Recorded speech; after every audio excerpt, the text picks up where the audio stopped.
Bangladesh football আলট্রাস বাংলাদেশের ফুটবলকে যারা অনেক আগে থেকে ফলো করেন কিংবা বাংলাদেশ ফুটবলের নিয়মিত খোঁজ খবর যারা রাখেন তারা অবশ্যই এই নামটার সাথে পরিচিত।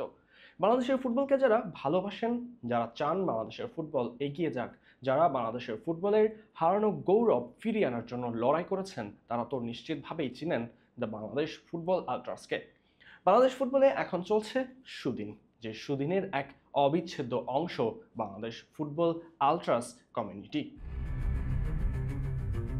সালটা 2019, নেপালের বিপক্ষে ঘরের মাঠে খেলতে নামবে জামাল তোপুরা। তখন বাংলাদেশের ফুটবল ম্যাচে কারোরই তেমন আগ্রহ দেখা যেত না।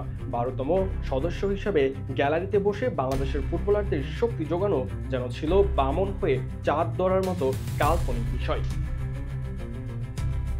তখনই বাংলার ফুটবলের এক অপ্রতিরোধ্য নিরলস পাগলাটের সমর্থক গোষ্ঠী, যারা মন থেকে ফুটবলটাকে ভালোবাসেন, বাংলাদেশের ফুটবলকে যারা হৃদয়ে ধারণ করেন, সেই তাদেরকেই গ্যালারিতে বসে চিৎকার করতে দেখা যেত।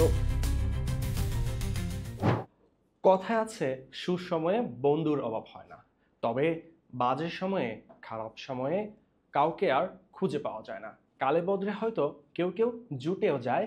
বাংলাদেশ ফুটবলের সেই জুটে যাওয়া বন্ধু হচ্ছে বাংলাদেশ ফুটবল আলট্রাস। বাংলাদেশের ফুটবলে এখন অ্যাটেনশনের অভাব নেই। হামজা, শামিদ, ফাহমিদুলদের আগমনে নতুন রূপে সেজে উঠেছে বাংলার ফুটবল। সেই প্রবাসী বংশোদ্ভূত খেলোয়াড়দের জাতীয় দলে ইনক্লুড করার জন্য গুরুত্বপূর্ণ ভূমিকা রেখেছিল বাংলাদেশ আলট্রাস। অনলাইন ক্যাম্পিং, খেলোয়াড়দের সবার সামনে তুলে ধরা, এমনকি তাদের জন্য বাফুফে কর্মকর্তাদের সাথে মতবিনিময় করেছিল আলট্রাস ভক্তরা। বাংলাদেশ আলট্রাস কমিউনিটির প্রায় 5,000-এরও বেশি রেজিস্টার্ডভুক্ত ফ্যানবেজ রয়েছে। এছাড়াও সারা দেশে ছড়িয়ে ছিটিয়ে রয়েছে হাজার হাজার আলট্রাস কমিউনিটির অংশ। দেশের ফুটবলের খারাপ সময়ে যারা পাশে ছিল, সেই আলট্রাসদেরই আবার কিছুদিন আগে হেনস্থা হতে হচ্ছিল বাফুফের কাছে। এত বড় কমিউনিটি হওয়া সত্ত্বেও তাদের অল্প কিছু ম্যাচ টিকিট সংগ্রহ করে দিতে পারেনি বাফুফে। এ নিয়ে বাফুফে ভবনের সামনে অনশন কর্মসূচিও পালন করেছিল আলট্রাস ভক্তরা।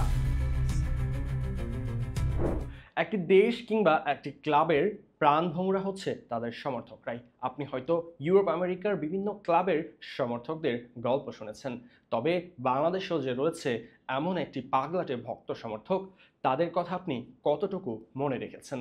হামজা, শামিদ, তপু, জামালরা যখন মাঠে প্রতিপক্ষের চোখে চোখ রেখে লড়াই করে, তখন 12তম সদস্য হিসেবে গ্যালারিতে বাংলাদেশের জন্য লড়াই করে বাংলাদেশ আলট্রাস ফুটবল কমিউনিটি।